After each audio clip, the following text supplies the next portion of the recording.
Programme जुर्म सज़ा के लिए गुजरात से मैं राजा रियाज़ रासख हूँ। इस वक्त हम यहाँ जो थाना ककराली में होने वाली FIR जो आदल नामी जिन और सैयद कबीर शाह जो कि एक खातून का जो साबका दामाद है उसके बारे में हुई है, वहाँ खातून के गांव में आए हुए हैं।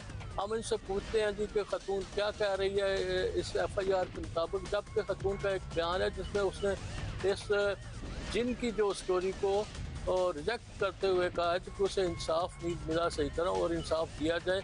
आइए हम उनकी वीडियो सुनते हैं। बार बार आंदे ने कि एक जिन ने मेरे नाल ज्यादती की है, कोई जवाब नहीं, मैं किसी चीज नूं नहीं मानती। अज तक ऐसा ना को होया ते ना ही मेरी तारीख विच वाकया मैं सुनिया ते प्लीज जिन नूं पासे किया जाए ते मेरे मुजरम नूं मंजरी आम ते लियांदा जाए। मनो कतल दीयां धमकियां दिंदा है, ਉਹ ਆਂਦਾ ਕਿ ਤੇਰੀਆਂ ਵੀਡੀਓ ਨੇ, ਉਹਨੇ ਮੇਰੀਆਂ ਵੀਡੀਓ ਬਣਾਈਆਂ ਨੇ, ਮੇਰੇ ਨਾਲ ਜ਼ਬਰਦਸਤੀ ਕਰਕੇ ਮੈਨੂੰ ਬਲੈਕਮੇਲ, ਮੇਰੇ ਬੱਚਿਆਂ ਨੂੰ ਮਾਰਦਾ, ਮੈਨੂੰ ਮਾਰਦਾ। ਮੇਰਾ ਮੈਡੀਕਲ ਜਿਹੜਾ ਹੋਇਆ ਉਹਦੇ ਵਿੱਚ ਸਾਰੇ ਕੱਪੜੇ ਉਤਰਵਾ ਕੇ ਲੇਡੀ ਡਾਕਟਰ ਸਾਹਿਬਾਂ ਨੇ ਮੇਰਾ ਮੈਡੀਕਲ ਕੀਤੀ ਹੈ, ਡੀਪ ਤਰੀਕੇ ਦਾ ਕੀਤੀ ਹੈ। ਮੈਨੂੰ ਹੁਣ ਇਹ ਵੀ ਡਰ ਹੈ ਕਿ ਮੇਰਾ ਮੈਡੀਕਲ ਨਾ ਚੇਂਜ ਕਰ ਲੈਣ ਤੇ ਪਲੀਜ਼ ਮੈਨੂੰ ਇਨਸਾਫ ਦਿੱਤਾ ਜਾਏ। मेरी तमाम अदारे अगे वजीर आला पंजाब वजीर आजम अगे गुजारिश है कि मेरी जी दरखास्त मैं DPO साहब दे लैके पेश हुई हाँ उहदे मुताबिक दादरसी की जाए, क्योंकि दरखास्त मेरे हथ विच इन्हां मेरे खिलाफ सारे बयान जिहड़े ने वो लैके ते मेरे ते पास जिहड़ी लिखी है उहदे मुताबिक मैं सर्टिफाई नहीं हाँ ते जोर जबरदस्ती दरखास्त लिखाई गई है। मैनूं किसी ते यकीन नहीं है, मेरे नाल ज्यादती हुई है। मैं इन्हां नूं कहा कि मेरा हलफ लै लो ते मेरा मैडिकल कराओ। इन्हां 2 दिन मैं पहला रोलिया, तीसरे दिन मैं आर्डर लैके गई हाँ, फिर भी मेरी दरखास्त इन्होंने गलत जड़ी हाईलाइट की है, मेरी इज्जत नूं छालिया गया है। अगर मरियम नवाज साहबा ऐ औरत दा एक मुस्तकबिल इस पाकिस्तान च। इस वक्त DSP खारिया शायद महबूब साहब के दफ्तर में मौजूद हूँ। हम इनसे पूछेंगे कि थाना ककराली में एक FIR दर्ज हुई है जो एक आदल नामी जिन है और उसके साथ एक मदैया ने जो ये की है कि सैयद कबीर शाह नामी जो उनकी अबरूजी करता रहा है। हम इनसे पूछेंगे कि वो तफ्तीश कहाँ तक पहुंची है। आप ये बताइएगा कि वो FIR दर्ज होने के बाद क्या सूरत हाल है उस वक्त? जी, FIR दर्ज होने के बाद वो मुलजम पकड़ा गया है, उसकी इंटेरोगेशन हुई है और अभी वो जेल में भेज दिया गया, चलान अदालत कर दिया गया। अच्छा, ये बताइएगा कि वो मुलजम मेल अपना गिरफ्तार हुआ या जिन गिरफ्तार हुआ?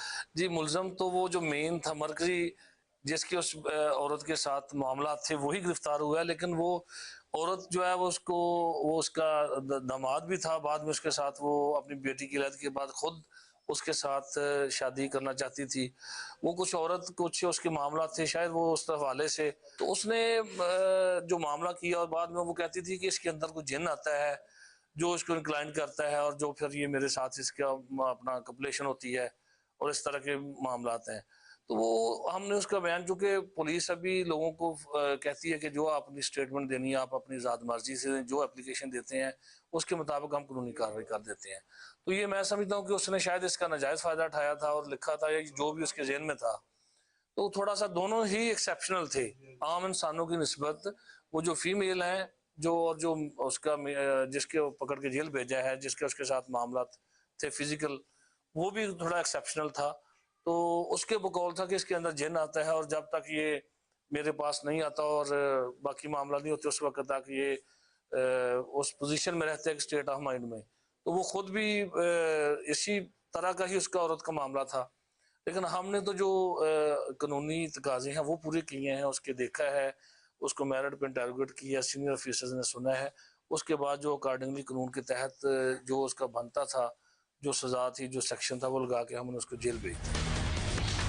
इस वक्त एक गुजरात कचहरी में मौजूद है, यहाँ वकास असगर मौला एडवोकेट हैं हमारे साथ उस वक्त मौजूद हैं और उनसे हम पूछेंगे कि थाना ककराली में होने वाली FIR जिसमें जिन और एक मर्द है उसके ऊपर इल्ज़ाम आयद किया गया है DSP ने कि वो जब जिन आता है तो मेरे साथ आबरूजी करता है। हम इनसे पूछते हैं कि कानून में इसकी क्या हैसियत है, क्या FIR के बाद पुलिस जो है उसके खिलाफ जिन के खिलाफ कोई कार्रवाई कर सकती है?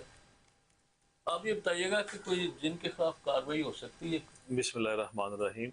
राय साहब, सबसे पहले देखना ये है कि FIR जो है ये पाकिस्तान पीनल कोड के दफ़ा 376 के तहत दर्ज की गई है और अगर डेफिनेशन इसमें देखी जाए कि ये किन लोगों के खिलाफ हो सकती हैं, तो उसमें इनके सेक्शन 10 और 11 जो हैं वो क्लियर कर देते हैं कि वो सिर्फ मेल और फीमेल या किसी कंपनी के अगेंस्ट जो है ये FIR दर्ज हो सकती है। किसी भी जिन, किसी ऐसी महलूक जिसको हम नेकड आई से नहीं देख सकते, जिसका तस्वर नहीं कर सकते, उसके खिलाफ कानून की नज़र में FIR ना तो दर्ज हो सकती है और ना ही उसके खिलाफ कोई कार्रवाई हो सकती है। अच्छा ये भाई ये बताइएगा, जैसे आपने बताया कि कानून की नज़र में जो ना FIR जिनके खिलाफ हो सकती है ना कोई, लेकिन FIR में तो आदल जिनका स्पेशली नाम है, इसके बारे में क्या कहते हैं? अब ये इसका जवाब तो बेहतर तरीके से पुलिस वाले आपको दे सकते हैं, जिन्होंने ऐसे FIR ऐसे मुलजम के खिलाफ FIR दर्ज कर दी है जिसका वजूद ही कोई नहीं। अब ये जिन्नात जो हैं, हम बहसियत इंसान अपने नेकड आई से इनको नहीं देख सकते, इनका वजूद मौजूद है और कुरान मजीद में इनका जिक्र है, बड़ा क्लियर कट इनका वजूद मौजूद है कायनात के अंदर। लेकिन हमारे जो अल्लाह ताला ने हमें पाबंदियाँ लगाई हुई हैं उसके तहत हम इनको देख नहीं सकते, लिहाजा इनके खिलाफ किसी किस्म की कानूनी कार्रवाई नहीं हो सकती। और जो FIR जो पुलिस ने दी है, ये इन्होंने लापरवाही इसमें बरती है। जो मुलजम इसमें मेन जो उसने नामजद किया है FIR इसके खिलाफ ही होनी चाहिए थी, और ये इन्होंने अपना और हमारे कानून का जो है ना मजाक उड़ाने की कोशिश की। मैं हूं जेलम से डॉक्टर सुहेल इम्तियाज खान। आप देख रहे हैं प्रोग्राम जुर्म और सजा। थाना काला गुजरा ने घेरा